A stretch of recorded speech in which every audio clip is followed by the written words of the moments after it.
Welcome to our YouTube channel anime Telugu. ఈరోజు మనం మాట్లాడుకోబోయేది చాలా క్రేజ్ ఉన్న anime jujutsu కైసన్ season 1 episode 2. Last ఎపిసోడ్లో మన హీరో యొక్క ప్రాణ స్నేహితులైన ససాకి మరియు ఇగుచిని రక్షించడానికి సుకునాగాడి వేలిని మింగేసి యూజీ పెద్ద రిస్కే తీసుకున్నాడు కదా. మరి ఇప్పుడు ఏమైంది? స్టోరీలోకి వెళ్తే మస్తు మజా ఉండే క్యారెక్టర్ మన గోజో మామ వస్తాడు.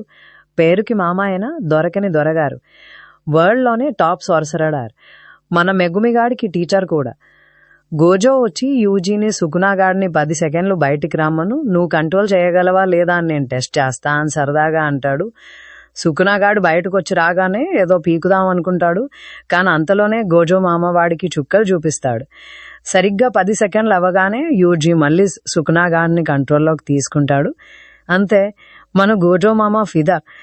యూజీ సుకునాగాడిని ఇంత సులువుగా కంట్రోల్ చేయగలడని ఆయన అస్సలు అనుకోడు. ఆ శక్తికి మెస్మరైజ్ అయిపోతాడు. యూజీ ఈజీగా కంట్రోల్ చేయగలడని తెలియగానే గోజో మామ వాళ్ళ హయ్యర్ అఫీషియల్తో మాట్లాడి యూజీకి డెత్ సెంటెన్స్ పడకుండా ఆపుతాడు. అయితే ఒక కండిషన్, మిగతా సుకునా వేళ్లన్నింటినీ తినిపించి ఆ తర్వాత చంపేస్తారన్నమాట. ఆ తర్వాత గోజో మామ యూజీని వాళ్ళ కాలేజీకి తీసుకుపోతాడు.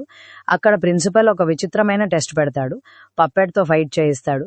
యూజీ తన ఇంటెన్షన్స్ని గట్టిగా చెప్పి ప్రిన్సిపల్ని మెప్పిస్తాడు. అలా ఎటకేలకు కాలేజ్లో జాయిన్ అవుతాడు.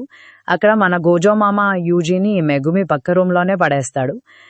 ఇలాంటి యానిమే కథల గురించి తెలుసుకోవడానికి మా ఛానల్ని సబ్స్క్రైబ్ చేయండి, లైక్ చేయండి మరియు షేర్ చేయండి. మళ్ళీ కలుద్దాం.